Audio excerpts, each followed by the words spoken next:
recording.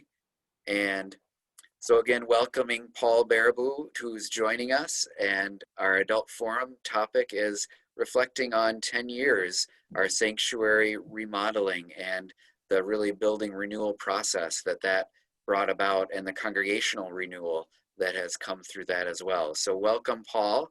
And we are so glad you are with us and so grateful that we have had this long-term relationship with you in our congregation. So we're very glad to have you here. Thank you. I'm going to screen share and let me know if you see all of this. Great. And let me see here. So I called this presentation, and trying to figure out how to order this, I called it Journey, because I find that sometimes people think about the building process as a set point in time. And it is actually, I think, a journey. And I'm going to reflect on kind of three parts. First, the formation, that is what was before, and then the reformation of it, of the space, and then finally the transformation of that into beyond the completion of the project. So some of you know that in my preparation for pastoral ministry many years ago, I focused on Hebrew and the Hebrew language. And in the beginning is a very common phrase for Christians. And the Hebrew actually doesn't say in the beginning, which kind of suggests that it is a point in time. Rather, it says in beginning. And it is this concept that when God begins to create, God doesn't just create once. God continues and sustains creation, and all things that live renew, and all things that live change, and all things that are living evolve. And that's true of creatures. It's true of the people of faith, and it's true of the buildings which house God's people. God provides for a renewing sustenance for the journeys in life. So when I started working with Midvale, the church had been through a number of creations and changes with fire and renewals with building projects. And some of you may not remember, this was my first experience in January of 2007, coming to Midvale. I'm always amazed at how on a winter's day, the building basically blends into the sky in our lovely sunny January weather. And so very little of the church had presence. And even during the summer months, the large expanse of ceiling, of a roof, and the beautiful tree outside your building masked the spire and the presence of the church. And of course, part of the challenges of renovation at that time were how to deal with a building that was somewhat dwarfed by the large expanse of building north of you. The plan was essentially what I often refer to as the 1950s church building.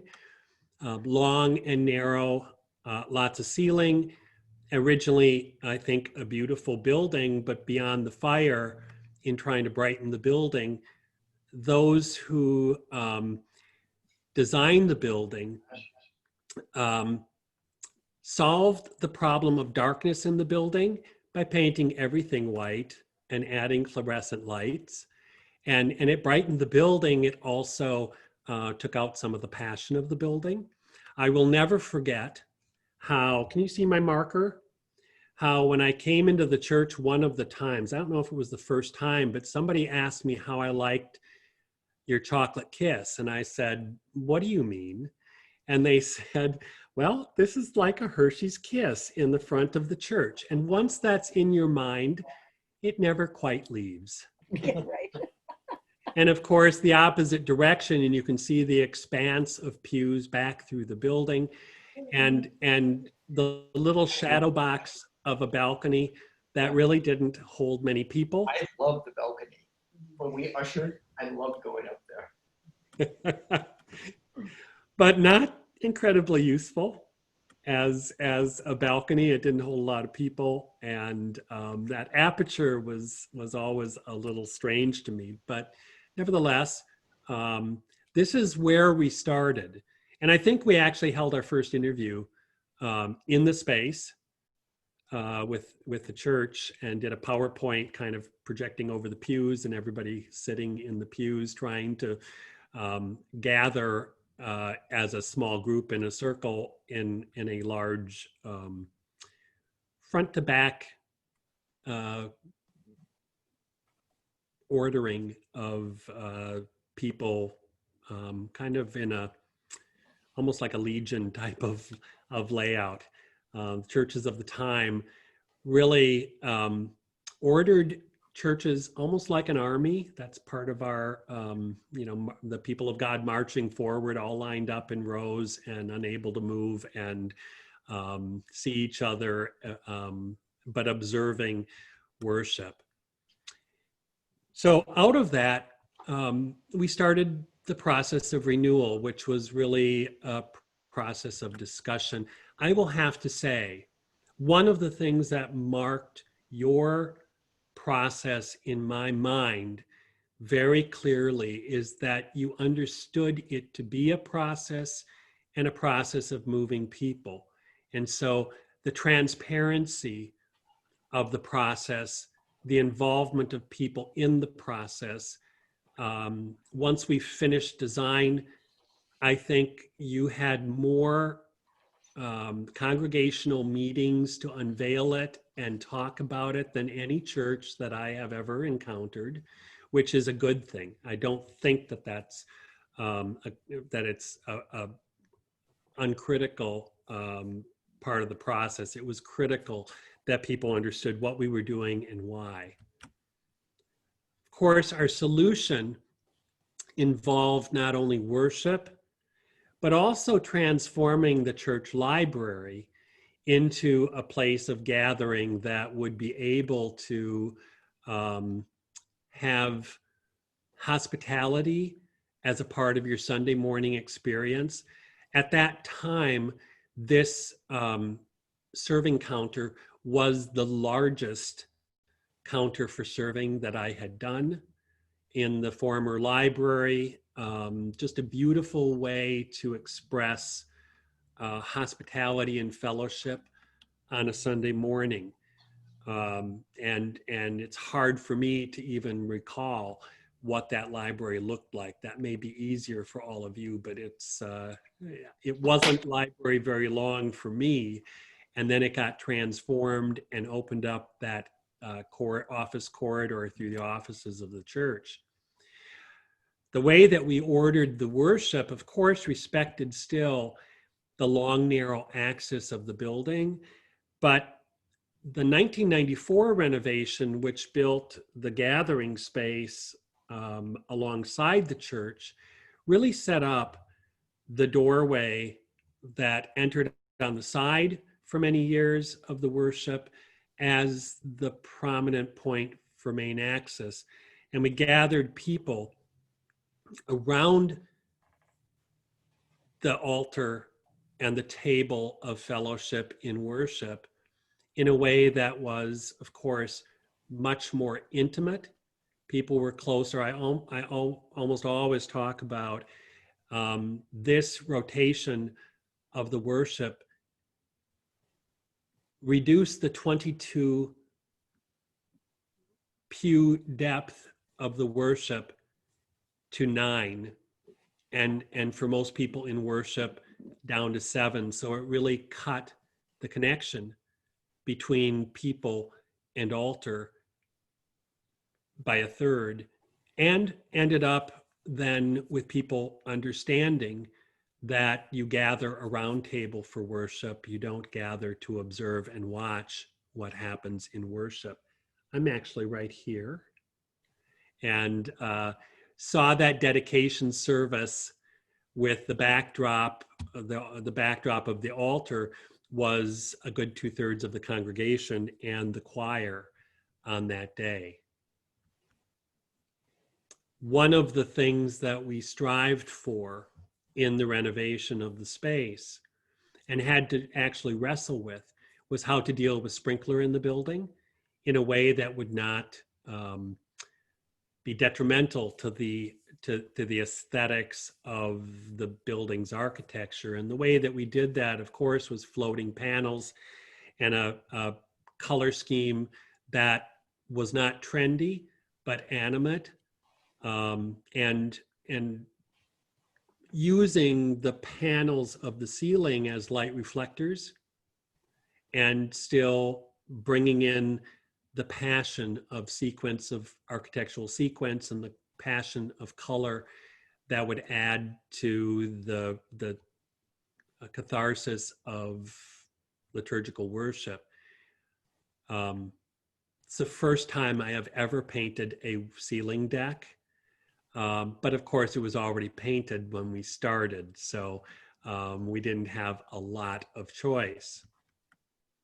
A part of that, most people probably did not see this image other than the planning team, but we spent a great deal of time figuring out how we could reclaim windows that had been removed during previous renovations, how we would be able to incorporate and restore the color scheme of the windows throughout the worship, and the themes, not only the themes of the windows, but the colors of the windows, making sure that that everything had the sequence that it needed to have to be consistent with the original artistic intent of those spaces.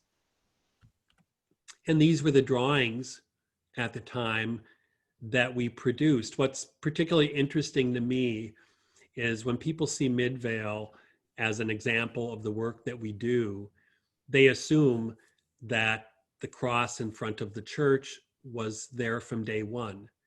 And this image, of course, illustrates that at one point, it was just a simple cross. The concept was there for the cross in the window, but there had been no artistic refinement of the concept when we moved out of the initial study of the space.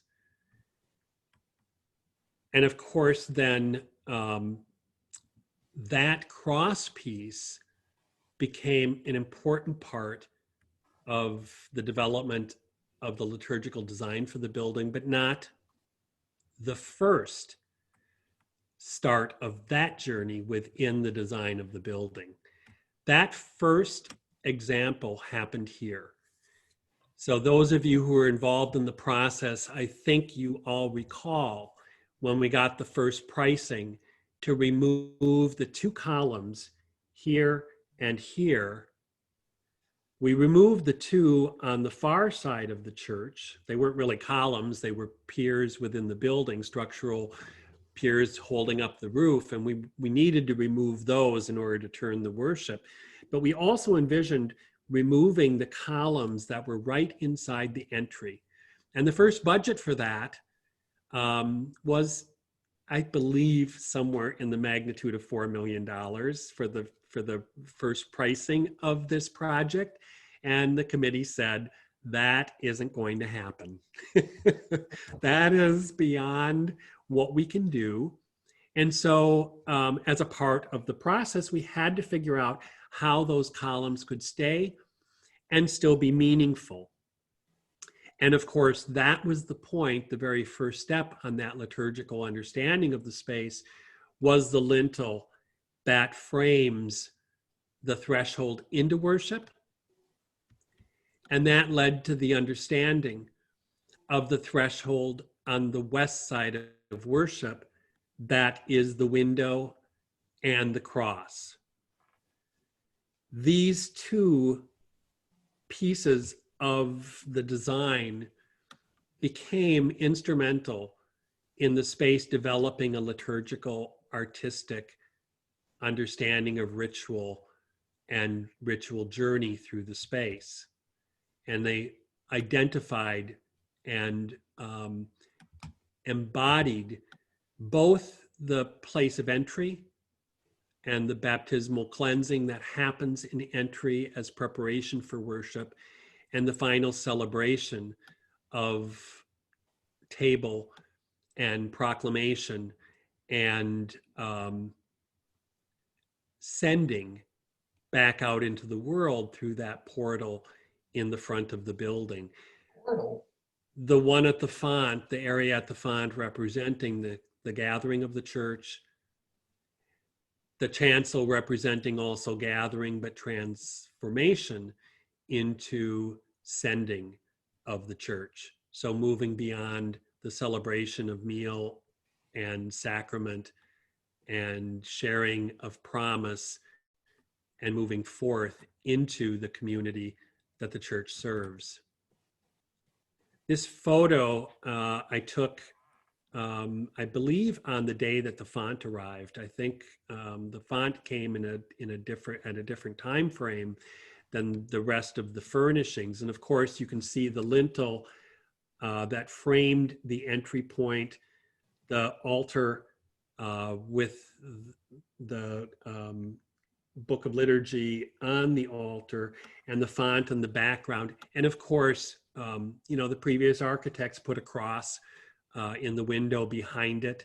That is evident when you look down the main aisle, rising out of the font, beckoning people back into the place of gathering. And on the opposite end, as it happened, the backdrop window for the altar was also a window of crosses. That was the window that in the sequence of colored glass through the worship happened to have the three crosses in the window as the backdrop for the altar. That was still such a struggle.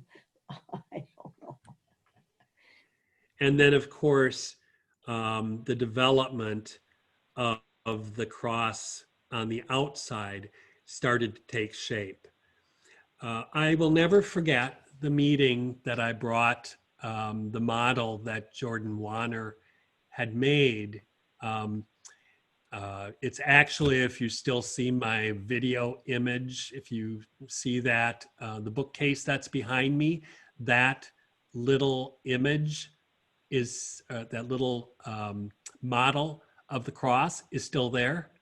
And I remember coming to the committee meeting and presenting that model and talking about how while we wanted a traditional cross and had envisioned a traditional cross as a part of it, we also added the curves that echoed the lintel and some of the pieces of the liturgical furnishings of a strong vertical rising, vertically upwards to lift the spirit, and then the curve of the arms of the cross that from the outside were arms of open welcome, and from the inside were arms of proclamation forward. And that's how we talked about what this cross represented. It was not only the spiritual journey of the individual connecting toward God and rising like the smoke of incense, but also that horizontal embrace of the world, welcoming arms and sending arms, leading the people of God forth back into the world. And that expression of window and symbol and the moving of the spire of the church to a more prominent location, it really embodied from the outside what this project was all about. Of course, Findorf Construction, who did the construction, did a phenomenal job of matching the stone and having the form of this new gable on the side of the building feel as if it had been there from the beginning. Yes, it really does, And but we intentionally said we don't want this to just look like a 1950s building. And that cross represented an expression of modernism that was a clear statement about the church is definitely a church of the present and a church moving into the future, capitalizing on the heritage that had been given in the 50s, but also transforming and moving forward. And so these two areas, entry threshold and the center focus of meal and proclamation beyond meal, became part of the driving force of how the building, from a liturgical standpoint, started to develop. As I mentioned, the lintel, this is from the day that the lintel arrived in the space.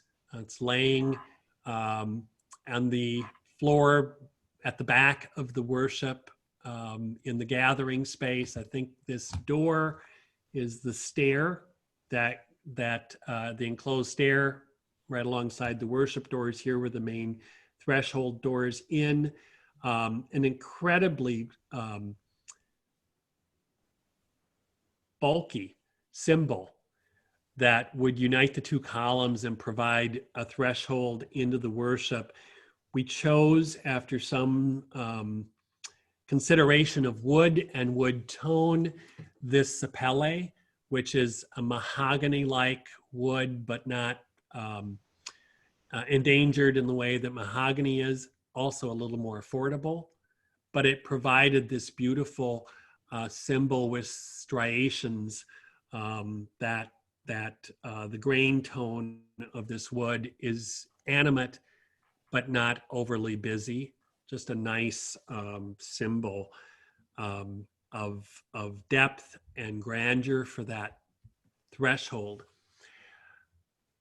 Bruce Lowenhagen, who was the pastor at the time, I remember when we started designing this, and I think during the construction, and there was some concern for the fact that when you entered the doors of the church, while you initially saw the window as you went through the doors, the lintel actually blocked the view of the window, and there was a little bit of concern.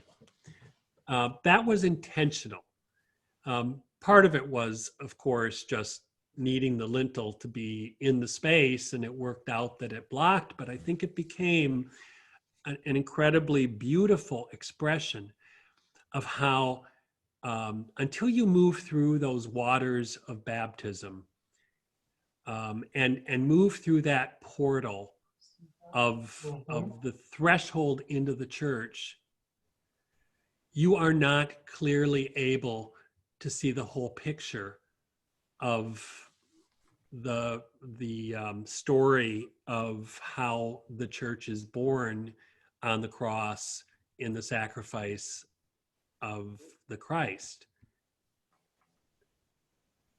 The intent was that when you walked in those doors, you would be able to see the cross reflected in the font, which happens if the lighting is correct to be able to have that happen.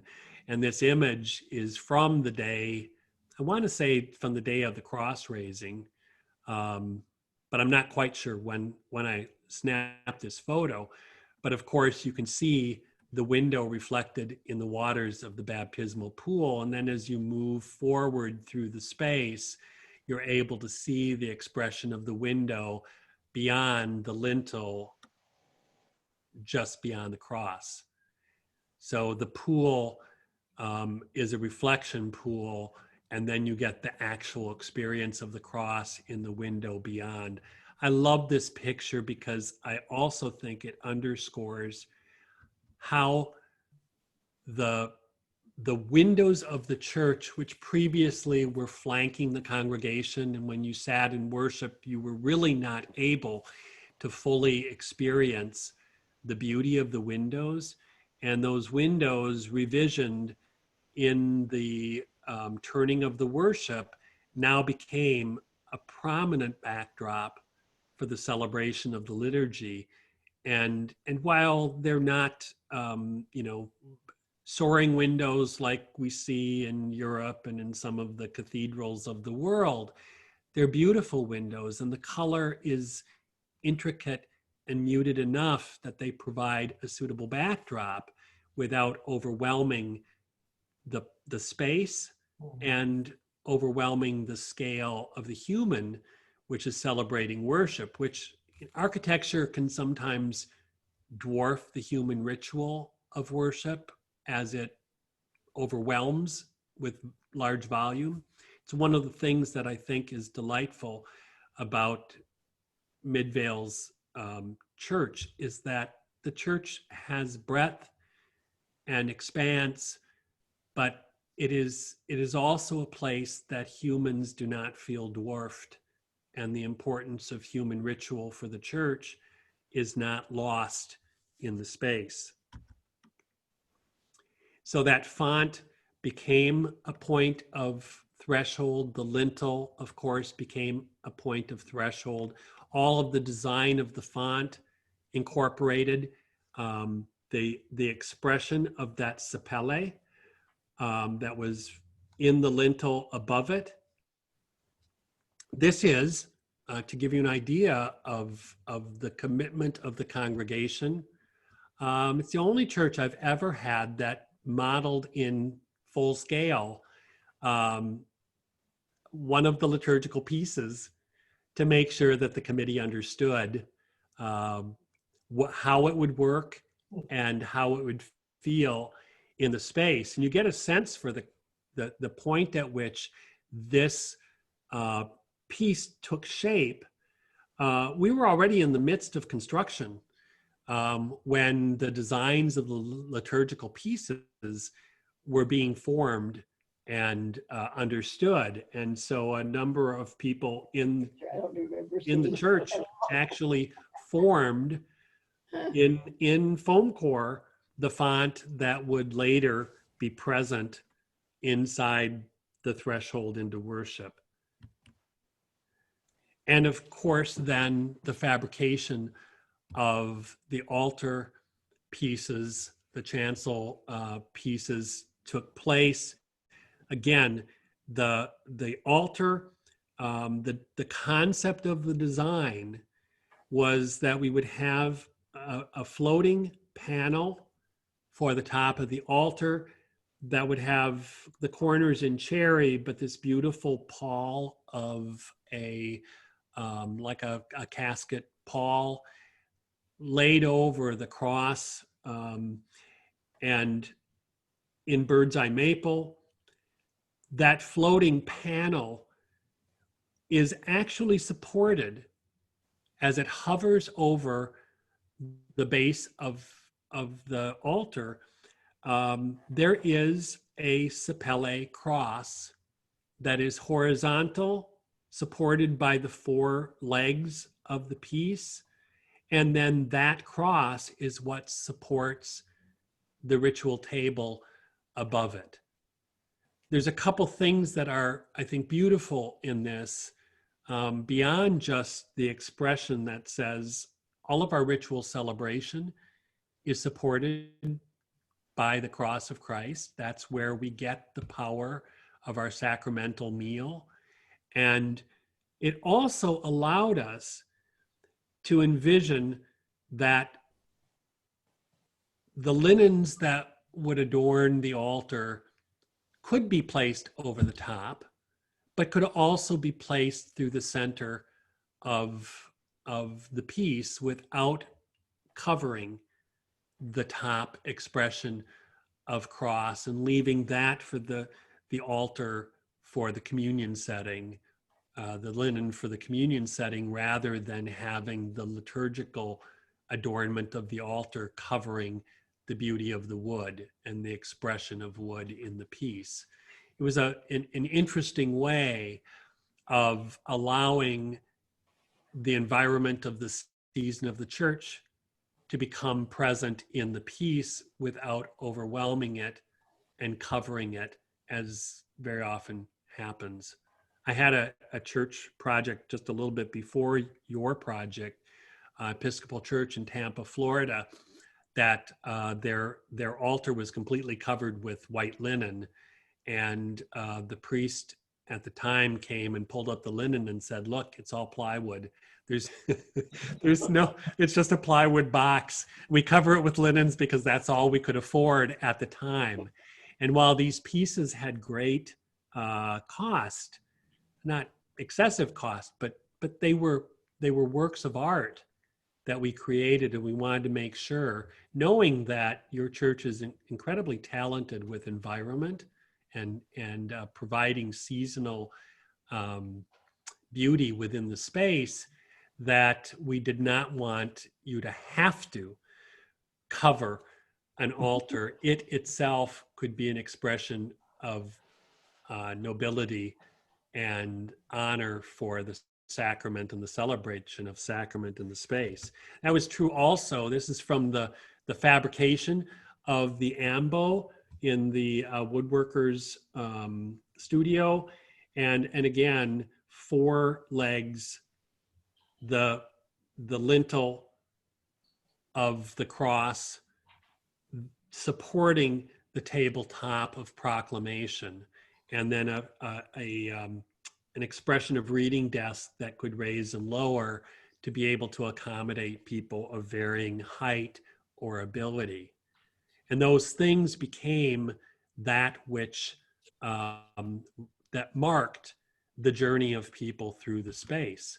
Of course, the choir found a suitable home alongside the organ that could still proclaim the support of music for liturgy through the space and the natural articulation that it wants to. And then, of course, the congregation, the choir of the church, as it is liturgically called. So we have the formal choir and the musicians that support the congregation, but the congregation is actually the choir of the church, gathered around table and singing the celebration of glory and salvation that we find in Christ. It is an intimate space. This is, again, from the dedication. I took this picture from where I was seated. You can see the pastors of the church are front and center in the midst of the people that they are leading, and it is the people of God and gathered around that leadership and proclamation at the chancel that is the heart of our worship.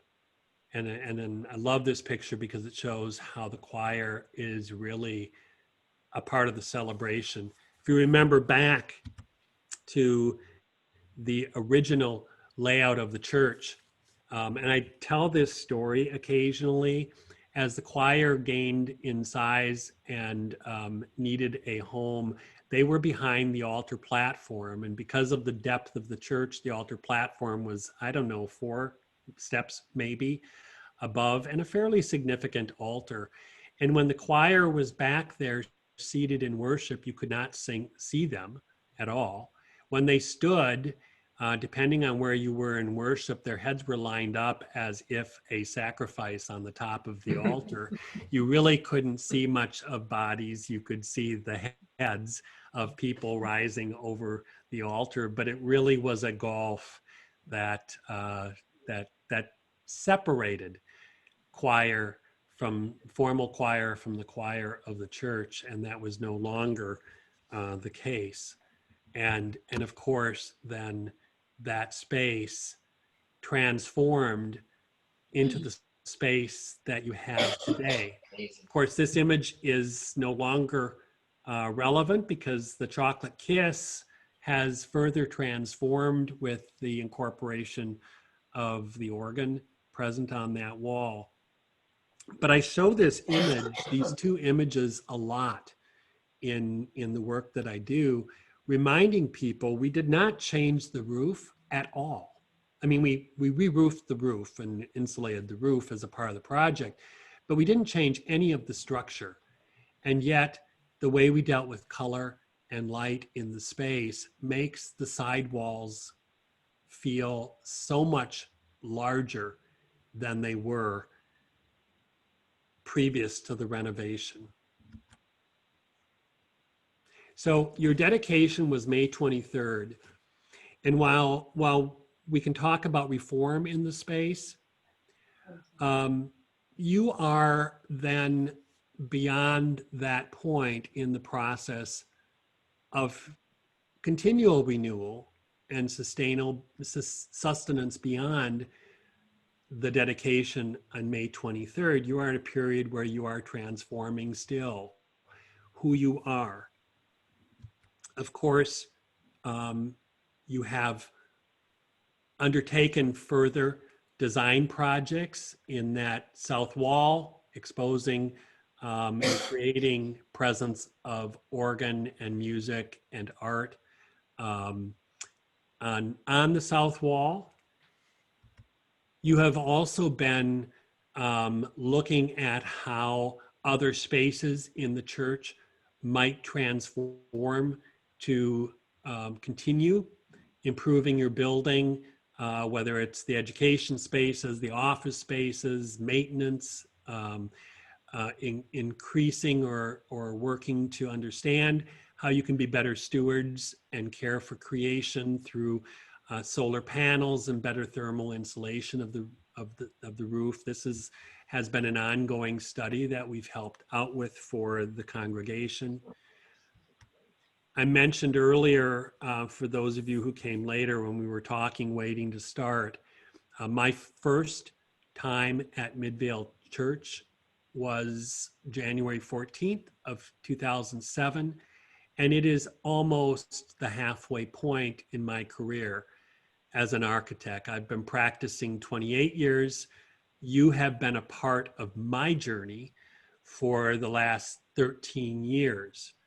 And part of what I wanted to share with you this morning is how you have changed me in that time, how your project transformed not only your lives and your journey as a church, but how it brought transformation to the person who helped you renew that space.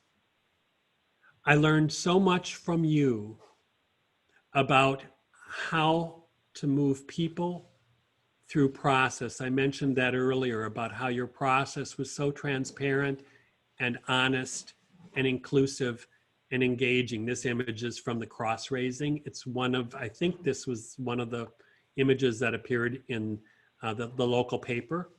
It's a beautiful image of the excitement of the church as you were celebrating on Good Friday that year, the raising of the cross in front of the building.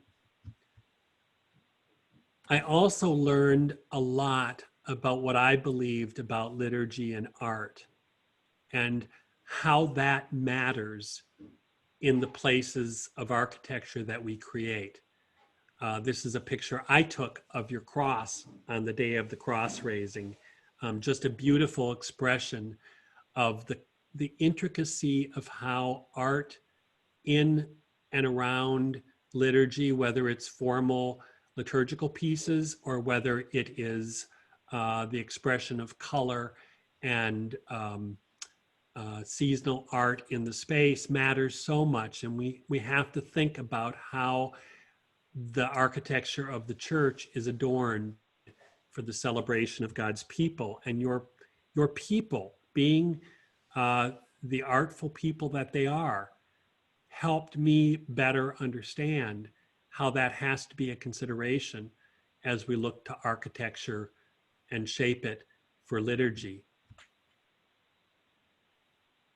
And also, I don't want to say that your project was an experiment, but I learned a lot about color and light and how it works in a space.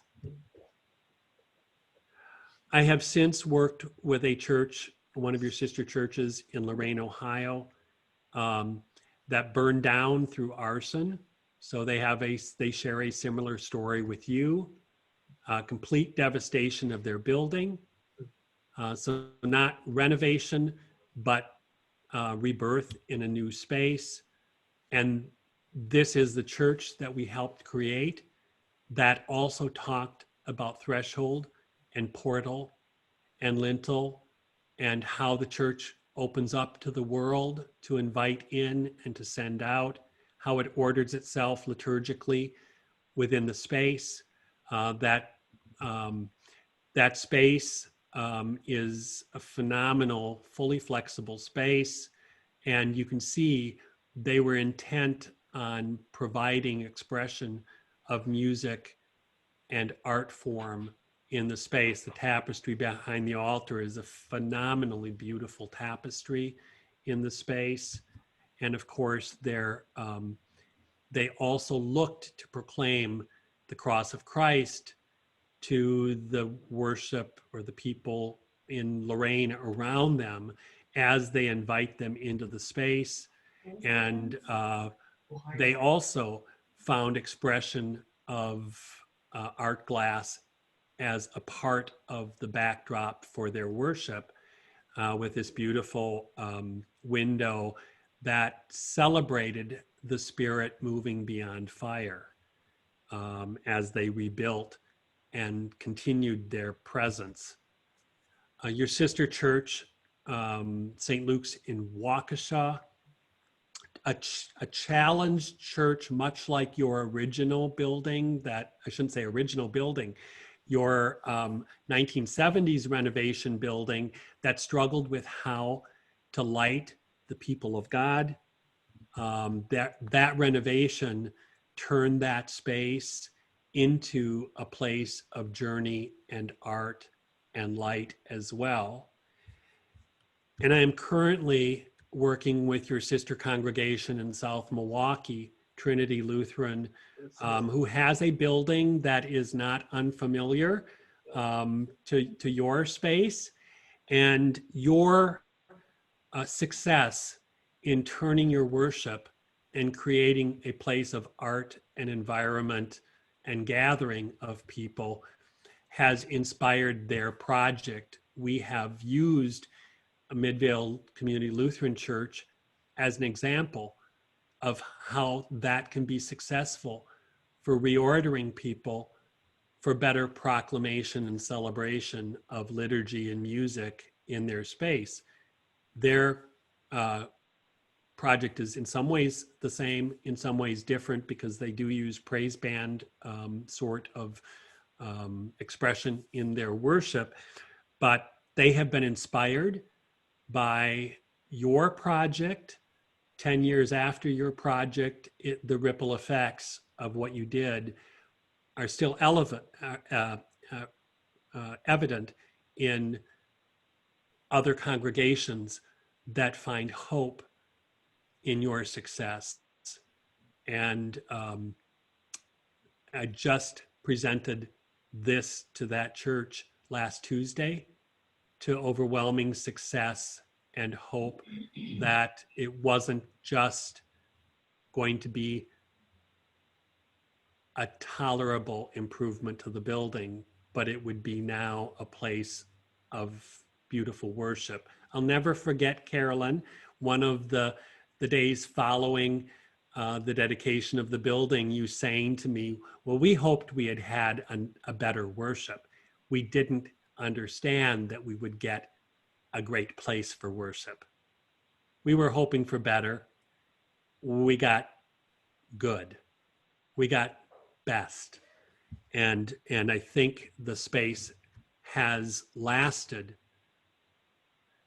all these years because the process was good and the design was good. I don't see it as my design. You shaped your own church expression, and I was a tool to be able to help you do that.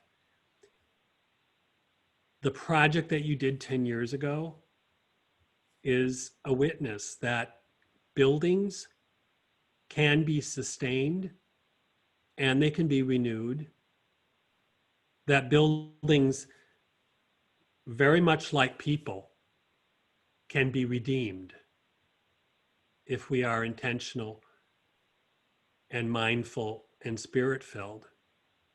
So my hope for you now, 10 years later, it was the hope then and it's still the hope, is that your congregation will continue to be a witness, that people like buildings are sustained and renewed and redeemed as the people of God.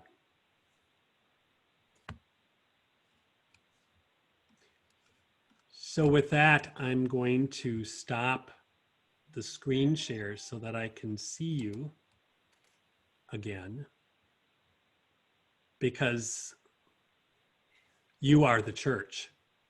Your building is your building. It is a church, but you, in fact, are the church.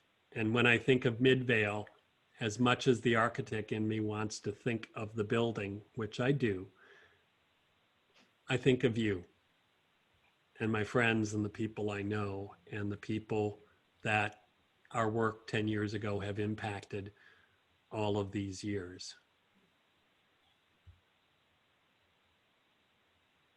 Thank you, Paul, so much. We are really grateful for your presentation today, but moreover, your friendship and your partnership and the way in which you helped to elicit this connection and the process with the congregation, and how, I was meeting with and I told you this when we were preparing, with a baptismal couple who had only, I don't know if they had ever worshiped in the space since, we've been closed since March, and but we met to talk about baptizing their baby, and they talked about the beauty of the space, and I said, well, it's 10 years old, and they said, no, it can't be. It looks like it was just done yesterday, and they were amazed. It's pretty timeless.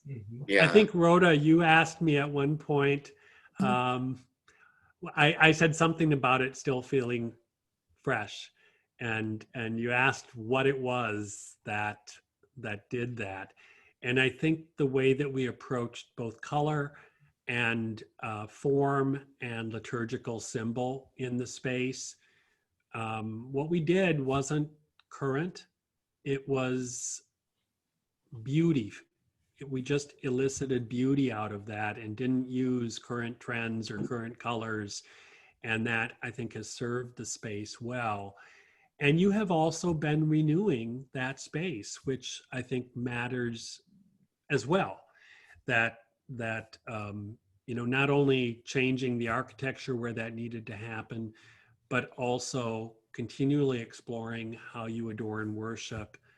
And as a congregation, you have also renewed yourselves. So you have new members and people who were once there that are no longer. And so you're always in a process of growth, and the building, I think, stays fresh because you're connected to it in a way that's meaningful for ritual and for the celebration of being the people. It's interesting to think about, and I haven't done the exact statistic, but I would guess at least probably around half the congregation doesn't know any worship space different than the one we have now. That's true for Sue and me. We moved here in 2017, and it's neat to see. I enjoyed seeing the work that you've done. My dad owned Miller Cabinet Shop in Bloomington, Illinois, and he did kitchens and things like that. And, I used to be a Lutheran school teacher at Walther Lutheran School in the Chicago area. Now it's Walther Academy, but one of the classes I taught was a drafting class, and we were using the T-squares and the drawing boards. And, that. It's good to be here. So I just wanted to say that the ARC committee is close to having a booklet ready that will highlight the art glass. So there'll be pictures of all the art glass and some information on the symbolism, etc. And that will be available in the pews once it's printed. And once we're back in church. And it should be put in the pews even before we're back in church. But the idea is that as folks are sitting there, they might want to just ponder a window, and there will be a little resource there for them. Well, if I recall correctly, there was also, I mean, the color of the window and the progression of color of the window beyond just the symbol was also an intentional part of that art glass design. And that's part of the reason that we felt it was important to restore that order in how it moved from yellows through the palette toward, as it moved south, to the blues and purples that were at the other end of the spectrum.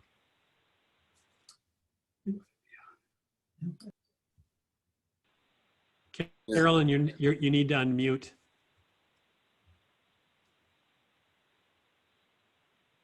There we I go. would just like to say that one of the great, wonderful things about working with Paul was that he just listened. And whenever we were uncertain about something or we had a question, he helped us think through it. And it was never a dictating kind of a relationship at all. It was, well, what would you like? How can I help you understand what you might want? And that's a skill that I just am most admire, and we are so grateful because I think it is reflected in the building that we ended up with. And it reflected, I think, your process that was also about listening to the congregation and helping the congregation voice what it was that they needed and wanted, and then how they responded to the design before it was actually built. I've got a question for you, Paul. With COVID and with the streaming online, with the education spaces, what impact, if any, do you think that'll have in your designs? Oh, we're already seeing the effects of that as we start talking about. I mean, the easy ones are building systems, how we do ventilation in buildings, how we create environments where you don't have to touch things, how technology is now being rethought for both meetings, things like this, and how live streaming will continue to be a part of the worship experience beyond people coming back into the space. Of course, we've always had people who are unable to attend worship because of weather or infirmity or physical ability. And now we have even greater concern for health and well-being of people who are vulnerable, that we can accommodate. But I think there are also larger discussions that beyond those early things about how staff work, how we protect staff in the building, how we utilize outdoor space when that's available, something that for many churches is underutilized, but now is a tool for being able to facilitate safely the gathering of the church. I think we very easily could see wellness centers and ministries that are devoted to evaluating the wellness of the congregation, whether that's, I just went to my first meeting with, it's actually not in a church setting, but with a colleague firm that we work with occasionally. They had a garden party to kind of show us new lines of furniture. And we all had to scan as we came into the building for a temperature check at an iPad. And I think there are going to be things that the church will do to assure people that their experience in the church is safe, and that the church itself is a place of health. I in working with the education team on the education portion of the building, I mean, this is something that is not new with COVID, but I think will expand. So you have had rooms that people with allergies were welcome in and could attend educational programming, knowing that they would not have a reaction to an allergen. Many churches have different expressions of safety and security in their education spaces. In the event of an active shooter or a parent in a family engaged in family trauma and resolution of trauma, that protecting children and being able to make sure that you don't have a child abducted. I mean, these are conversations, as difficult as they are, that are a part of my job in trying to provide for an environment of the church that is promoting safety and security. And we've had those conversations for years, right? I mean, the clergy abuse scandals happened in what, 2003, 2004, and we've now lived with them for 20 years, trying to make sure that people in the church and professionals in the church are safe.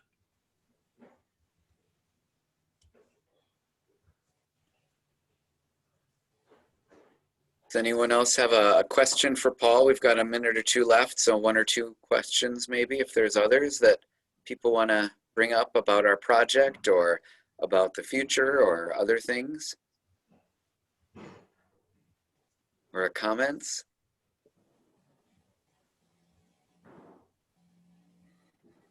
Well, let me just say, I'm always amazed by what your congregation has done and is doing. I've known many pastors that were connected with Midvale, Cindy Wolf, and who started ministry at the same time I did. Pastor Woody, who served you many years in the past. Just the number of people who have been touched by your congregation over the years and have carried what you brought to their lives on to other places. And I'm just another example of that. So thank you so much for your role in my work and for what you do for the people in and around the Midvale community of Madison. Thank you, Paul. It's really good to hear that and be reminded of that way that we influence one another and ways in which we can send out the ripple effects of our faith and our life together. So thank you. And thanks for taking the time to be with us this day, even though it's not exactly the 10th anniversary. We've missed a few months since then because of circumstances. And someday we will welcome you back into the space as well. And we look forward to the day when we can work more on the renewal of the other parts of the building that we had started on about a year ago and had come to a place where we were about ready to move into sharing with the congregation, and then we had to close our building down for that. So we look forward to restarting, or not restarting, but picking up that process where we left it off too. So Great. All right. Well, thank you for joining us, everyone, and thank you especially Paul again. Well, I guess I should just, oh, you know what? There are a few questions in the chat that I didn't notice. Oh, And I think one is just a thank you for the time today. But there is a question about the 7 narrow lights, and I know other people have wondered this, along the right side of the aisle. So maybe before we end, is there any symbolism that you want to share about those 7? yeah, of course. 7 is a nice number in church circles. 8's also a good number, and 4. There's lots of numbers. We can kind of play the numerology game, but they sequenced at a nice pace to line the aisle. I often talk to my staff, young architects that come in, and the immediate inclination is to put lights on axis, right on the center of the aisle, and it's just a design quirk of me that we don't move really through lights. We kind of have lights line the aisles on either side sometimes, or on one side in this case. It was a way of further underscoring within the ceiling and volume of the building, the main aisle, without it becoming oppressive to the space. But that sequence of lights really draws you from the lintel on one side to the cross and the chancel space on the other, but doesn't do it by marking the center of the axis. So it is really the people that mark that journey, and the lights are off to the side to illuminate and draw the eye, but not be the actual journey itself. What an answer. Oh my. Thanks, Paul, for sharing that. I know others have asked that in the past as well. Let's appreciate that. I am kind of, I have a number of features in the architecture I create that people ask, why is this done this way? And I always think that that's a good thing if we get people asking why a symbol means what it means, why you would do a cross a particular way, what the meaning is, because ultimately, I think as a part of the journey of the church, we want people to ask the question of why the church does what it does. It's not just what the church does, but why. And the same is true of the architecture as well. And whenever we get people asking that question, it's an opportunity to further add to the depth of both art and liturgy, and why we believe what it is that we believe, and why we minister the way that we minister. The architecture is no different. The questions are great. Thank you, Paul. Yeah, Luther's question, what does this mean? We can ask that Exactly. about scripture and about our architecture and so many things. So, well, thank you so much for being with us. We really appreciate it, and blessings on your day, and we look forward to the next opportunity to be together. Sounds great. Thank you all.